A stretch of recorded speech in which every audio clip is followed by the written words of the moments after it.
Count Dooku played an essential role in Palpatine's plot to create his empire before he was betrayed and replaced. But what would have happened if somehow Dooku survived to the end of the Clone Wars and Palpatine's rise to power?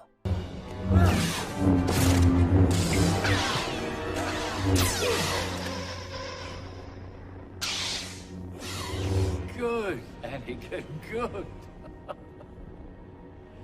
Kill him. Kill him now.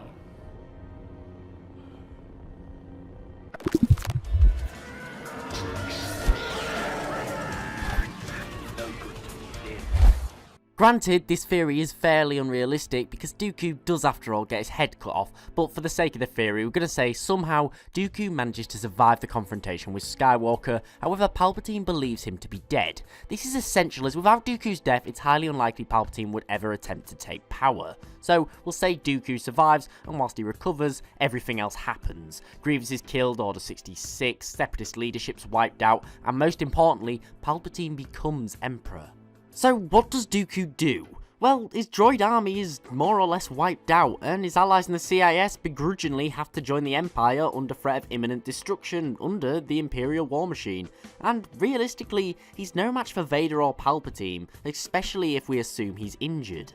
I believe Dooku would begin a shadow war against the Empire, because he obviously is gonna want revenge. It's no secret many of his old CIS allies would happily back him in secret, as the Empire made examples of ex-CIS worlds with genocides and heavy taxation, so there was a lot of animosity from the ex-separatists.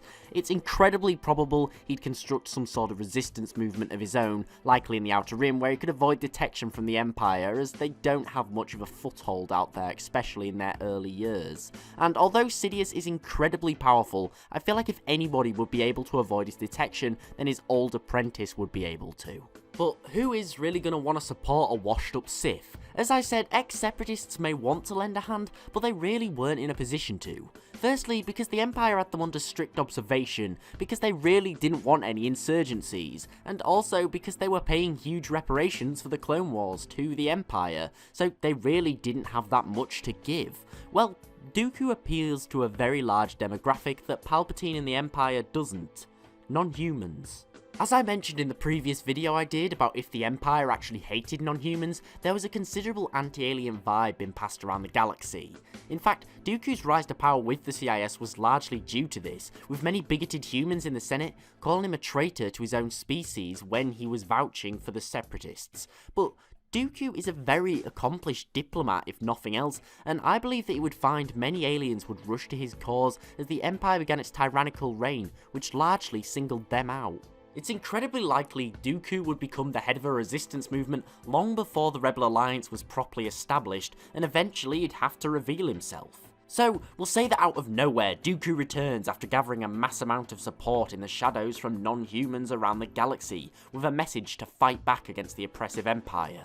Now, this can go one of two ways. Either 1, the Empire makes an example of anyone who dares question them, or even listens to Dooku's anti-imperial rhetoric. This leads to Dooku's allies being snuffed out, which eventually leads to Dooku being found and likely executed, probably at the hands of Vader or Sidious, bringing an end to his rebellion and ensuring imperial prosperity, as rebellions will be dealt with in far more severity than they were in our timeline.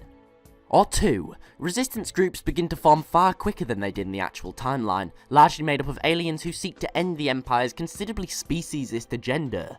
Dooku's Shadow War becomes real when these resistance groups begin actively fighting the Imperials, and over time, ex-separatist systems begin backing them, supplying resistance groups with arms to fight. The Imperial War Machine would obviously respond in the only way it knows how, violence, with acts similar to the genocide of Geonosis happening all around the galaxy. However, with every atrocity the Empire commits, the only support of Dooku grows.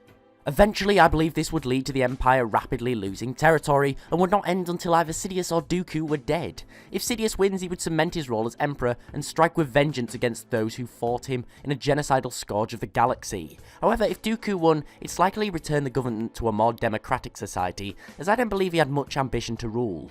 Regardless of the victor, alien-human relationships would be frosty for generations to come. But what do you think? Do you believe Dooku could defeat the Empire? Please put your opinions and scenarios below, as I find this to be a pretty interesting subject. Thanks for watching, please like and sub for more, and I'll see you next time.